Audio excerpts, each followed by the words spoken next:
You know, here in the city of Los Angeles, there is actually right now a proposal that the city is struggling with called CVE. Some of you may have heard of it, Countering Violent Extremism.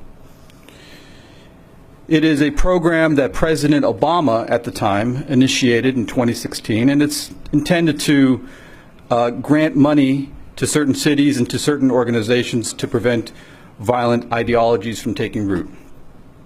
Now, there's a lot of controversy about it here in the city of LA. And there are Muslim organizations that are flat out opposed to this program.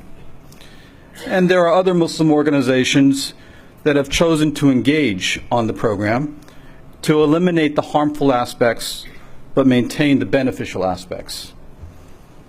It has its pros and cons, and I'm personally on the fence about it. But I'm not going to get into the pros and cons of CVE here in the khutbah. We don't have enough time for that. Rather, what I want to talk about, and using the CVE as an example, is something that has disturbed me and that I've heard about in this process. These city leaders, who represent all Angelenos, who represent all Americans, all citizens in this area, are struggling to figure out what to do. And from the highest levels of city government, the mayor on down, they have asked us to be at the table.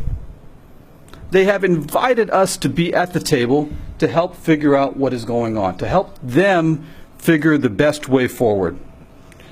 Now, these city leaders, some of them, have stood literally right here and have pledged their protection of our community. They have stood with us against the travel ban, and they stand shoulder to shoulder with us consistently.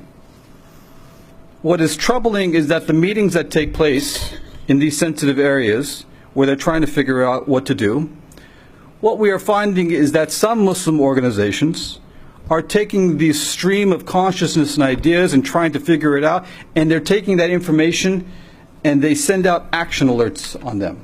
Even though no decision is being made, nothing is happening, they're trying to partner with us, they send out action alerts to stir up the community. In other words, the city leaders thought they were engaging with partners to help figure things out, and they find that their words are being manipulated and turned against them. And the reason why I chose to talk about it in this khutbah today is because I got a call last week from one of these city officials asking for help. And she said to me, she said, "Omar, we're trying to do what is best in a difficult situation.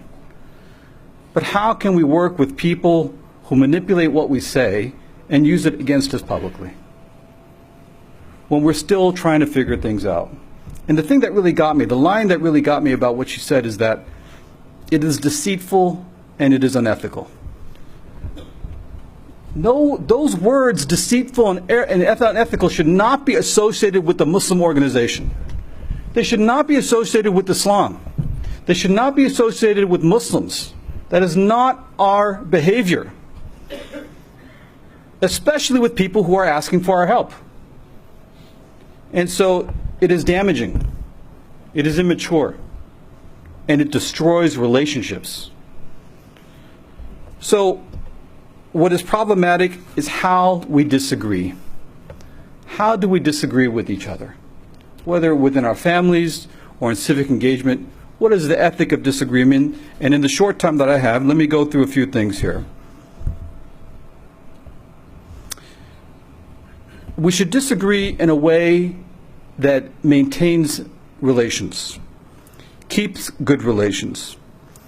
We should not disagree in a way that is shrill or like throwing a tantrum, or worse, scorching the earth of those who don't agree with you.